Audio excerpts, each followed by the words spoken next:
From boring to glam. If you're interested in how this was done, please stay tuned. For the top, I added a layer of Mod Podge and glitter, repeated that, waited a few hours. So you want to make sure that you seal the glitter in, because if you don't, the glitter is going to be falling all over the place. So then just wait a few hours and move on to the next part after it's dry. Use 2 rows of Bling Wrap on the bottom of each opening, and then these little mirrors on the side.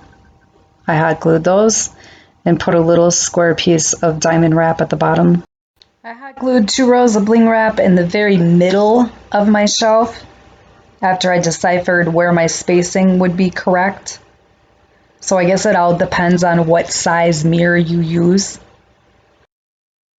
I wanted something unique, so I overlapped the 3-inch mirrors.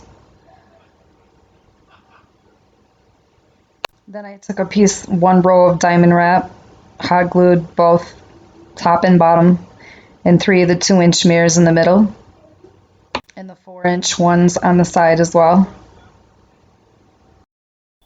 I used a 4-inch mirror on each side.